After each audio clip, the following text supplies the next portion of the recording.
Hi guys, welcome to Blended Roots.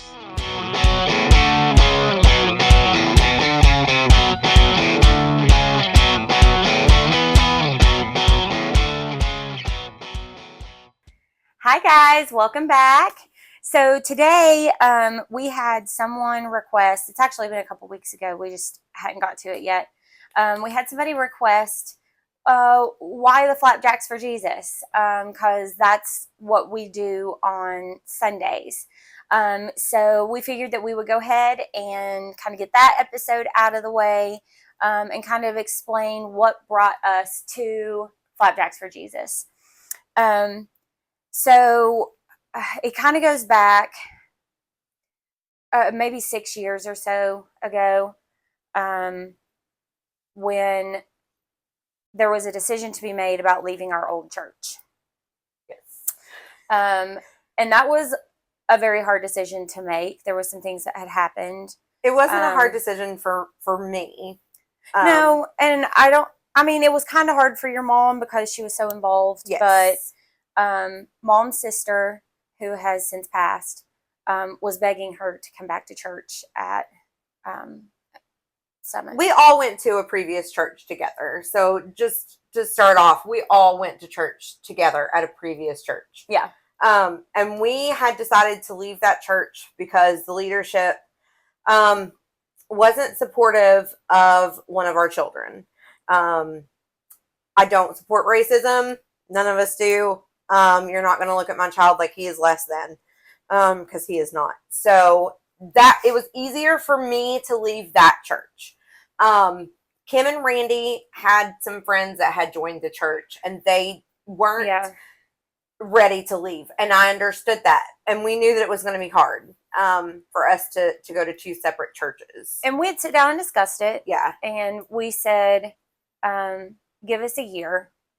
Didn't to take make a decision. Didn't take a year. It didn't take a year. I think it was only a few months. But it was right at, I think the height of COVID is really when the transition happened, because we had joined right before. Yeah, but we had joined right before COVID. We had started right before you COVID. And the kids and mom and dad and Paige had all moved to the new church, and which is a church previously that we had left.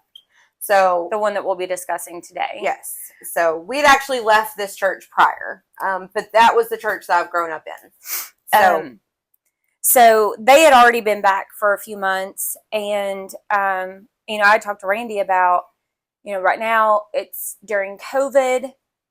I feel like right now is probably the best time to make a transition, because it was really kind of, we didn't have to worry about the people that we had brought to the church with us, because there wasn't in-person church. Yes. Which the people that we had brought to church with us knew that we were talking about it, because it was really hard for us to have that situation again where we were going to two different churches. Because that was the whole reason that we went to that church, was to be with the kids. So, we during COVID just felt like, okay, well, now's a good time to do it, you know?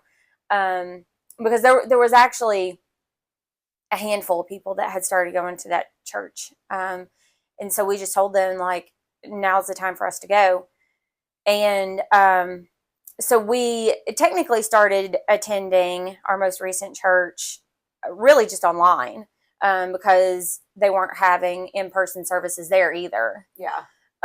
So we really only started. But they were making more of an effort to have online services. They would still have the praise team go in and record music.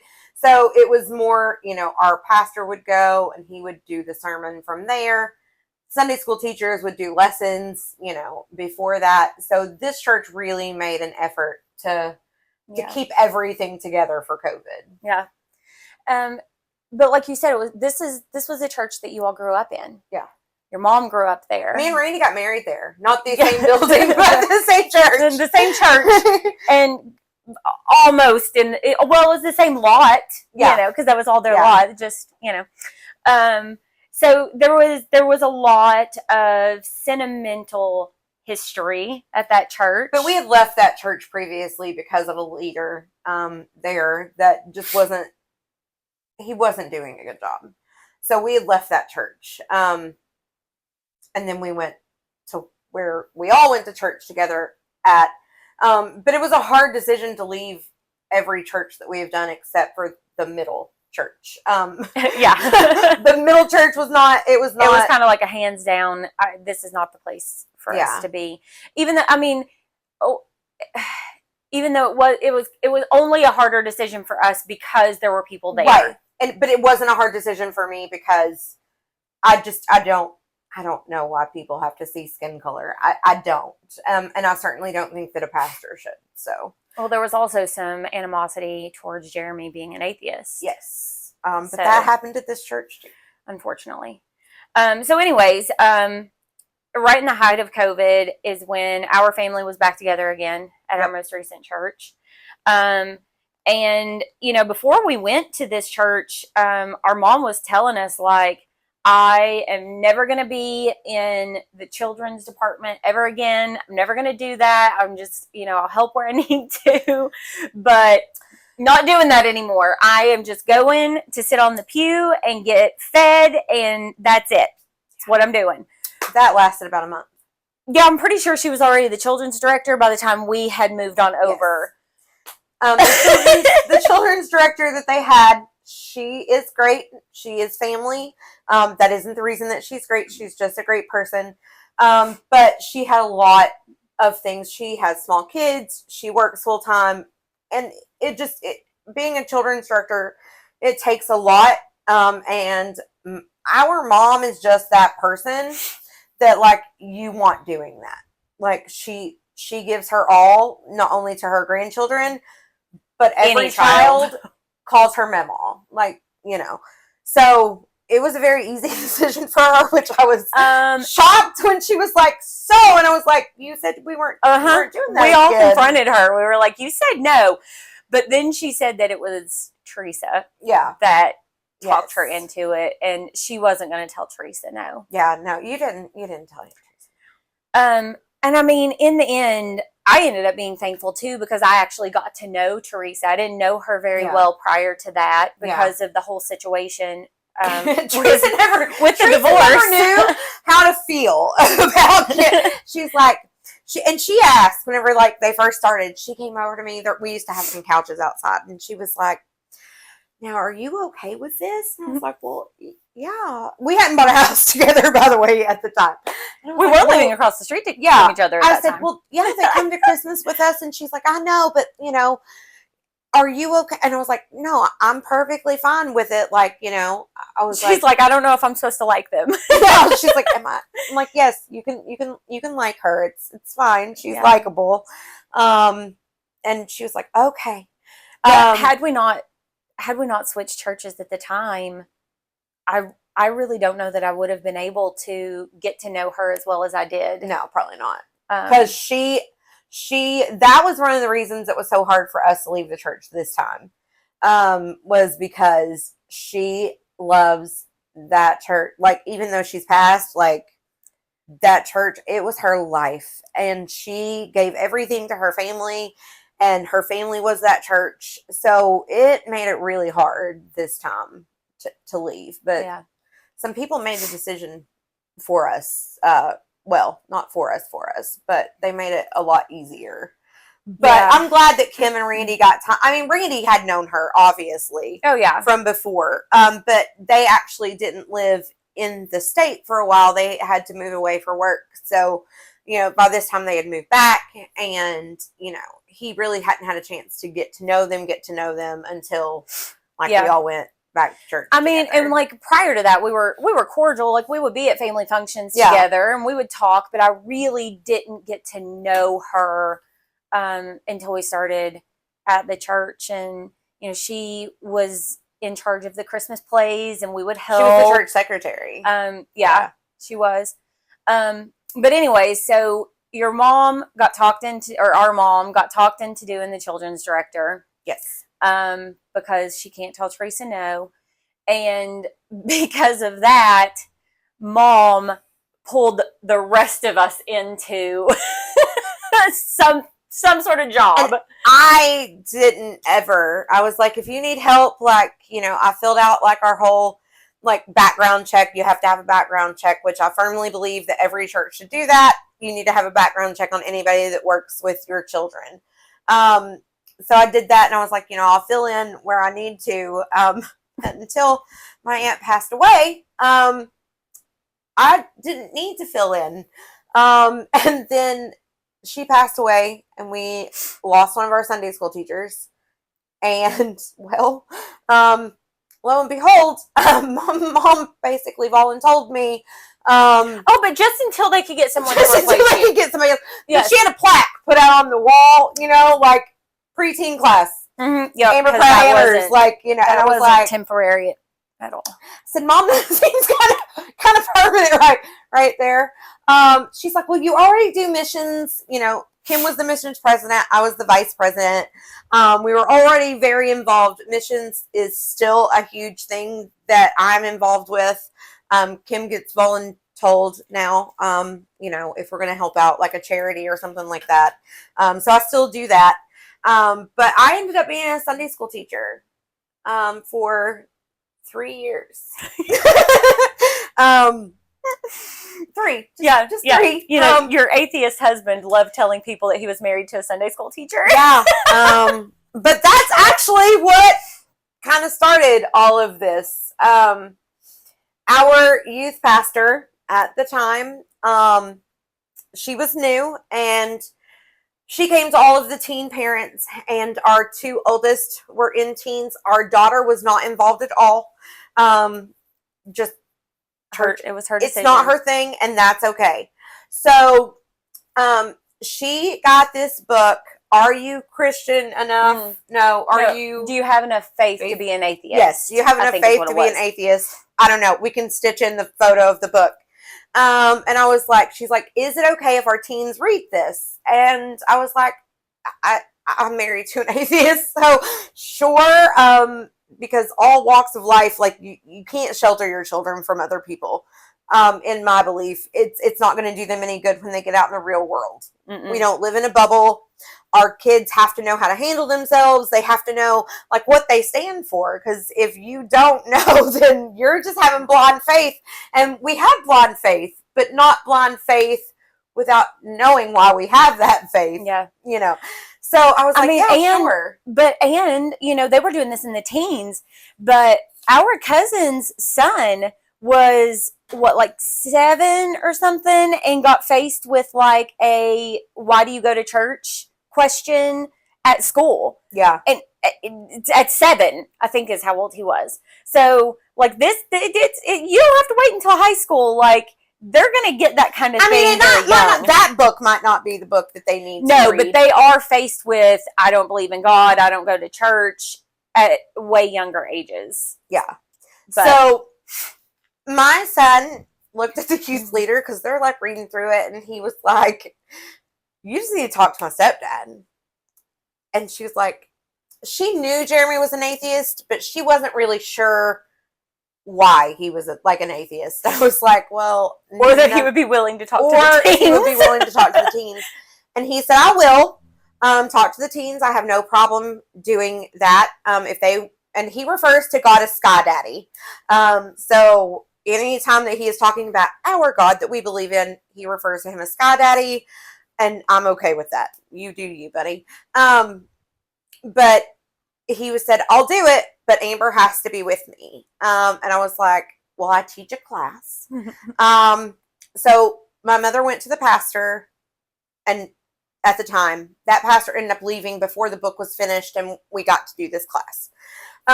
But she said, is it okay if my kids are preteens. We talk about non-believers in the Bible. If you don't talk about non-believers, then how do you teach in the Bible? Like, that's what I want to know. That's just where I'm coming from. We did get permission from all of the parents. At least one of the parents. Yes. Now, one of them, I don't know. We thought it was the parent. Maybe it wasn't. I'm not sure. But that's their family decision if that's how they want to live. but he calls him Dad, so we accepted that that's Dad, and he agreed that Dad could make that decision. But we went to all of them, and they said, absolutely. Like, our kids need, we don't have a problem. Right. We have no problem. Well, after this class, it became a problem. Now, he said nothing that was out of the way. He did try to refrain from using any curse words. And if you know me or him, I love Jesus, but I cuss a lot. And that's okay. I get to take that up with my maker, no one else. So they're just word enhancers. Yeah. So, and I'm completely okay with that. Come at me. But he was very nice. He can get very passionate because he doesn't understand. Someday I will tell you the story of why I think Jeremy really does believe in Jesus a little bit. Oh, for sure. But that's a whole, I'm not ready for that. Because it still makes me a little weepy. But that's how we ended up with one of our sons. So, we did the class. It was fine. Sunday night rolls around, and it's not okay. It has now went through 3 mothers, and these mothers, I believe that you have to understand words and what those words are.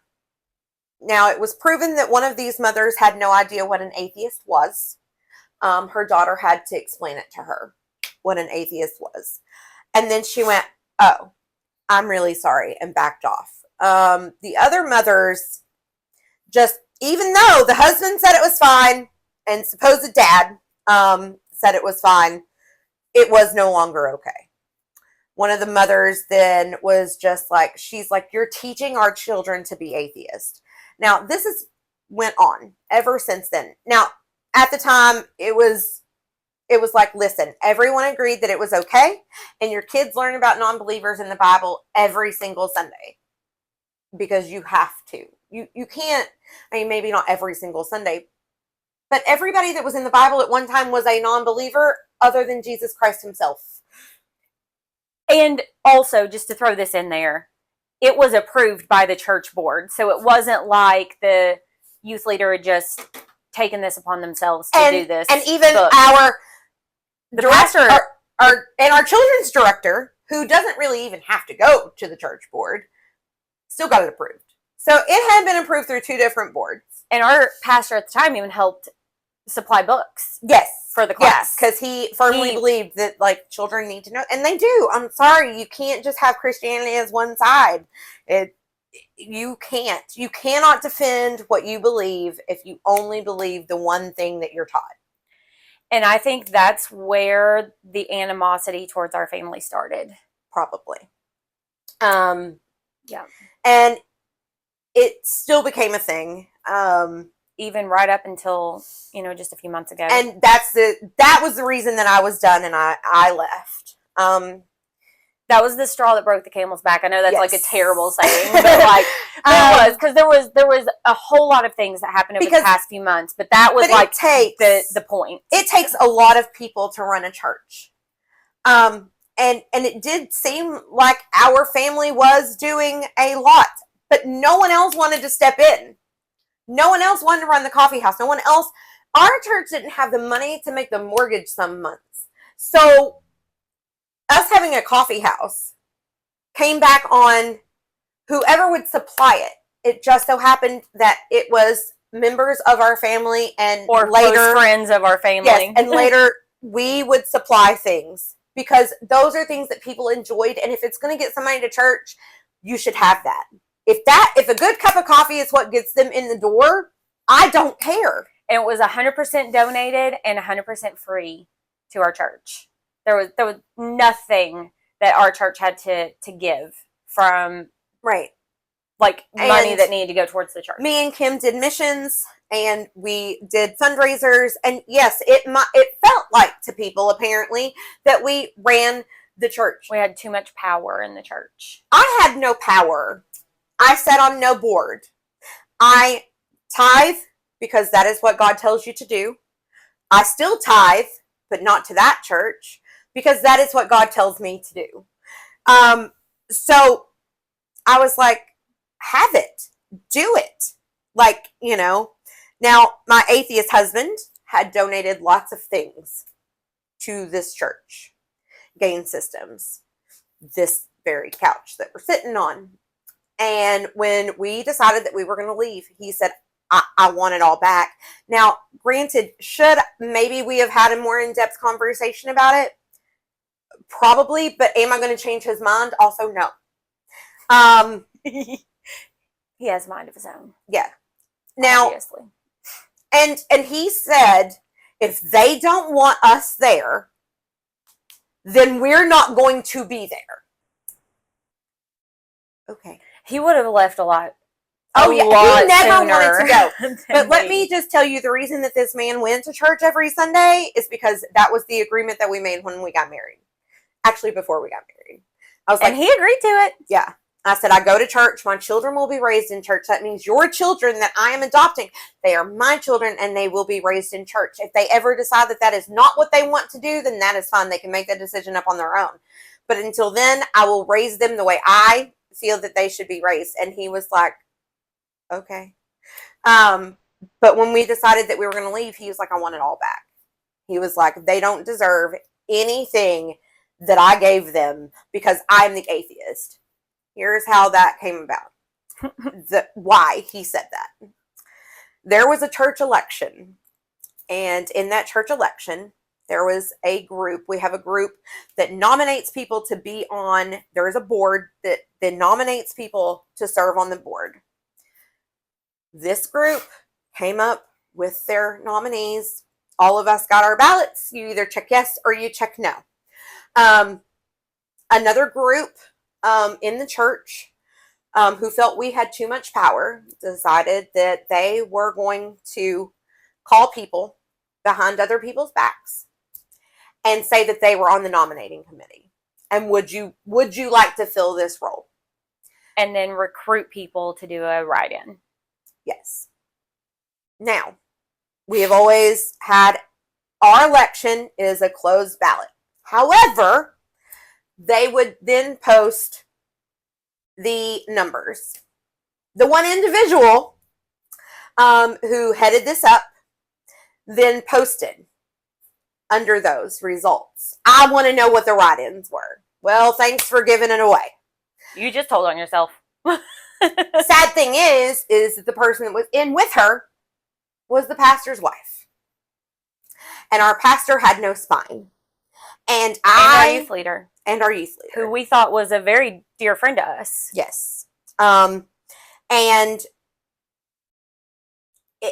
it became ugly very quickly. It got way out of hand way too fast. The Sunday after this election, it was Easter, by the way. It was Easter. Someone said something, so I overheard it. And I know that they were saying it loud enough for me to hear it. But it was so the now person that is helping my mother, because my mother has not left the church yet, she was like, oh, she's so upset that she didn't get it. And I was like, oh, she's dead to me. Like, how could you do that? Why would you just go behind my mom's back? Just tell my mom that you want to do her job. Like, she will give it. She wanted to give it up anyway. She will give it away. Like, it's a lot of work and it's a lot of money. My mom and dad, I couldn't tell you. And it doesn't matter how much money you give to a church. It's because they're doing it and we did it because we wanted our church to have those things. It's what they were called to do. It's what we were called to do. Yeah. So that person who, I was like, she's dead to me. And I did have to go apologize to her. So she knows who she is. Because our sister did call and set the record straight. She did. For us. So I then said, okay, well, and she said, well, I want you to know what they said to me. Actually, she told my mom first, and she said, your mom can tell you. And I was like, okay. Like, if you don't want to tell me, okay. And she was told by the mother who I assume the dad of this son was, and started all of this. and she's got quite the past. So, and I'm not throwing it out there. So, why is she throwing out what happened in the past before this person was even there? Like, she wasn't at the church whenever this whole atheist class happened. That was shot down. Like, it was approved by the church. It was like, it's a moot issue. It doesn't matter anymore. She decided to then tell that person who is a very dear friend to us now and is my mom's right hand now, that I was teaching in my class children how to be atheist. First off, how do you do that? Well, I don't know, because unless you all have missed it, atheists believe in nothing. So I don't really think you can teach that. And of course, whenever she told her that, she was like, no, have you met Amber? Like, no, she isn't going to teach children how to be atheists. And I was like, well, and I wouldn't know how, because I don't know how to teach you not to believe in something. Like, everybody believes in something. Like, he believes that he believes in nothing, but he believes in science. So therefore, he believes in something. You use the word atheist however you want. I am teaching our children out of the Bible. I'm using the 10 Commandments. Like, so apparently my husband being an atheist was still an issue 2 years later. So it was very hard for me to decide that I was going to leave. Kim's story is a little harder. Kim did sit on a board. And our pastor decided that he wanted to have cult, and I will say this, but things that Kim came home after her final board meeting, it was cult-like. I'll tell you what you can post on social media. You have to smile at people. You can't do this. You can't do that. We are not a cult. We are not a cult. Because there was some people on the So stage. I left because my husband was an atheist still, and I am not teaching children to do that. But there were some people on the stage that were supposedly involved in the scandal, and we could not participate in church with them. Oh no, I couldn't. representing I the hadn't church. sat in a church service because I Um, couldn't. Praise and worship is my thing. Like, I love, like, the music that does it for me. Our pastor didn't 100%. do it for me. It is praise and worship. That is what, like, 100%. yeah. 100%. It is the music. I get more out of the music Yeah, I don't know. It's over just a sermon any day. Yeah.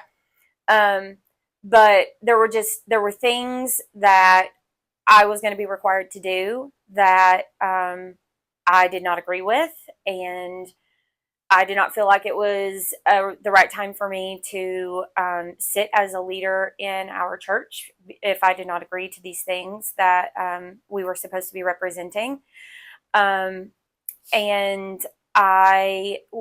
the board, it's the board, but I feel like it was aimed towards me and probably mom, but mom is still there. We were given the ultimatum that if we didn't agree to these expectations, I guess was it rules or expectation? I don't remember. He said it was rules. I heard the recording. But there were, if you didn't agree to these rules, then he had to needed resign. your resignation by Sunday, and I didn't make it until Sunday. I had already tried to resign prior to that because of the way that my mother was being treated, and I was asked to wait it out and let us. I did. That was me. Leave as a family. So I respected that. No matter how pissed I was over the situation, she went and sat in I class finally with me. agreed. I did agree. I still attended the church. The last few weeks, we only went to my class. I taught my class, and then we left because I couldn't. I went to class with you, so we still did attend. But I did put my final resignation in after that, and at that point, I also resigned my membership because, unfortunately, I was not comfortable with representing the church any longer. So that's how we got, well, so her went to church or went to work and was just kind of chit-chatting with one of my coworkers, and I was like, yeah, I think we're going to start a new tradition at home where like we have pancakes every Sunday. And she was like, oh my gosh, you're having flapjacks for Jesus. So I was like, oh my God, can we use that, please? And so that's what we have been doing for 3 or 4 weeks now. We have had Flapjacks for Jesus, and that's what we do on Sunday mornings as a family. We spend time together and we eat breakfast and we have our Flapjacks for Jesus. Still doesn't mean that we gave up on religion. We didn't give up on Christianity. I am not becoming Absolutely an atheist. not. But children were no longer allowed to come to my class. I went from a class of 18 to 3. And 2 of those were yours. And 2 of those were mine. And my last Sunday there, I had 1. So it was blatantly clear. The only reason there was only 1 is because our 2 kids were out of town. I intentionally made it on the 5th Sunday because I knew our kids weren't going to be there.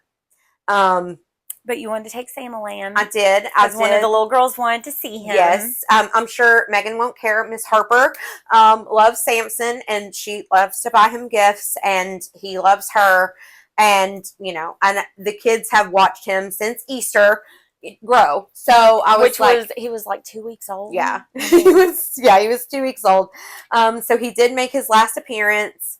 I just wanted to say bye. I wanted to make sure I did a chart with all of my kids. I wanted to make sure any of the kids, that had a chart, they got their money. They got stickers. If they were there for 3 rows of stickers, then I would give them $10 to spend whatever they wanted on.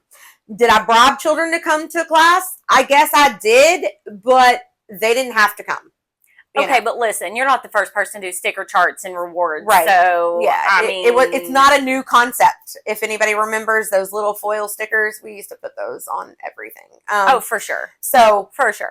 But I did, and that was my last Sunday. I had 1 child, and I walked out of there and felt so much better. And for the last year, I left church, couldn't tell you how many times I got in the car with Kim and I said, I don't know how much longer I can do this, because our pastor was just not leading. He couldn't lead in his home. He can't lead strong people. You have to be a strong person. Our last pastor was a strong person, and he is still a strong person. And if he came back, I would have to consider. I would seriously consider it. Seriously consider, because he was good at his job. And being a pastor is a calling, but it is also a job. And I don't think to be good with people. And I don't think that you should want to be a pastor because it's just your job. And I don't think that a pastor should make it a cult either. I know a lot of people believe that Christianity is a cult, and that's up to you. You do you. We don't believe that. But whenever they try to put rules on it as to what you can and can't do when you're not that is not part of the 10 Commandments or is not something that comes straight from the Bible, I can't get behind that, nor will I. Try smiling every once in a while. I can't smile to your face if you're talking about me behind my back. I'm one of those people that I'm going to talk about you behind your back because I'm going to say it to your face. And I expect everybody to be that way with me. You can tell me whatever you want. Most people don't like me, and I'm okay with that. I'm a strong person. I've said that. And listen, I cut off my biological family. However, this family that I have now, you mess with them, and it's not going to be good. Yeah, no. And I feel like we went about it the correct way, though. No, we did. We thought about it. We prayed about it. I mean, I have not prayed so hard. Well, since buying this house. Well, yes, since probably buying this house. I mean, I prayed real hard. Not saying that I don't pray every day, but it was such a hard decision because my aunt was so ingrained in this church, and my family is so ingrained in that church, and Kim is my family, but Kim was struggling to be there. I was struggling to be there. And I know a pastor isn't the reason to go to church, But whenever a pastor puts people on stage that have made a mockery out of being a Christian, there is something wrong with that. And it was hard to worship. It was hard to be in the Christ-like mindset being in that building. And if I can't be in a Christ-like mindset, I shouldn't be teaching your children. Like, I shouldn't be. And I shouldn't be leading the church. Like, I should not be in leadership. And that was ultimately the decision that we made, was because we were not spiritually okay. And when you're not spiritually okay, you have to make that right first, above all else. Yeah. So that's how we ended up where we are now. As of right now, we're not looking to, and honestly, go I'm to not another planning church on it. We're doing, I mean, people may think that we are a cult, but we're doing our own thing. And Flapjacks for Jesus is not a cult. It's more than welcome to come join us. We won't make you buy a robe. We might offer one for free. However, we are getting ready to start a ladies devotional. So there's still things that we're still doing, and we're still keeping our walk with Christ. And let me tell you right now, it has been stronger than it has in a while. I have not felt any conviction about leaving the church. I still make sure that I tithe. I still make sure that I'm doing what I'm supposed to do. Our children do not go to church right now because we are not. Now, our oldest son wants to eventually find another church, and he is 16. He's going to be 17 in October. He can take himself to church. And that's okay. And that's fine. And that's okay. But we're doing what we need to right now, and if we decide to do it later, then we will. Yeah, we will. But right now, we're going to worship God the way we need to worship God, and that's just how it is. Yep. We're going to make a joyful sound. It's mostly screaming around here. It's fine. It's fine. If you've had kids, you know. Anyways. All right. Well, it's getting late. I got to go finish dinner. I'm getting hungry, and I think that she's getting antsy. So thanks for listening. Bye. Come back next week and hang out with the moms on another episode of Blended Wisdom.